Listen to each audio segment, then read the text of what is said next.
गोटे गाईटी थिला तार नाँ थिला घरमणी आउ से देखिबाकू बहुत सुंदर मध्य थिला।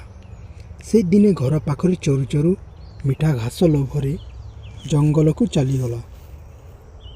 चोरू चोरू से घंच जंगल भीतर को चलीगला और निज घर रास्ता मध्य भूलीगला। बाट बणा है सेठी गोटे गछ तले ठिया होईगला। तापर किछि दूर रे घास बुदारे गोटे महाबल बाघ आराम करुथाए। बाघर नजर घरमणी उपरे हठात की पड़े। बाघ घास बुदारू उठी आस्ते आस्ते घरमणीर निकट को आसुथाए। घरमणी बाघ को न देखी गछ तले आराम करने को चाहूथाए।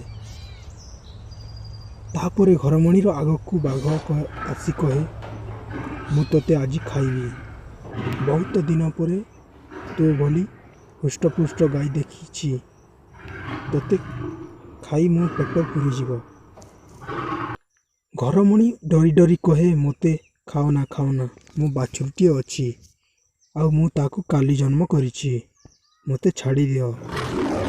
बाघ कहे, कौन कहलु छाड़ी देबी?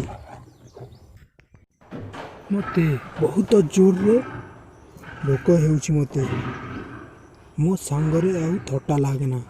घरमणी कहे, ठीक अछि, मते खाइबा पई ताहेले तुमे निष्पत्ति नहीं सारलणी। तापरे घरमणी गोटे उपाय भाविला आउ बाघ को कहला, आपण हेले राजा, केते जीवजंतु को खाई मुह दांत असना हो जाइथिबो। आपण जानतु प्रथमे झरना पानी रे मुह धोइबे एवं झरना कूलर मुगुनी पथर रे दांत को पजे आसी मते खाइबे। ठीक कहलु। बाघ कही जेमिति झरना कूल को जाइछि। घरमणी छु मारिला, हेले जाऊ जाऊ संध्या होइगला एवं घरमणी गोटे गुंफारे आश्रय नेला। सेटा थिला सिंहर घर।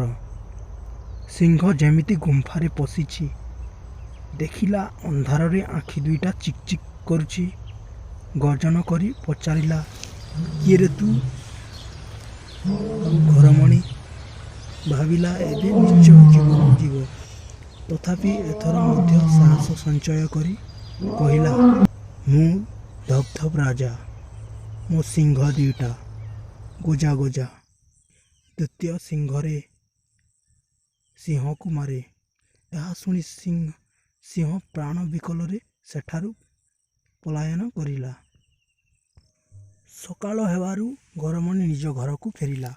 निजर उपस्थित बुद्धि जोगु घरमणी निज ठारू शक्तिशाली जंतु ठारू मध्य निज जीवन बंचाई पारिला।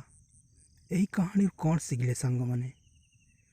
जेते बड़ विपद आसुना कहीं विपद को शांत और निज बुद्धि रे सामना करंतु।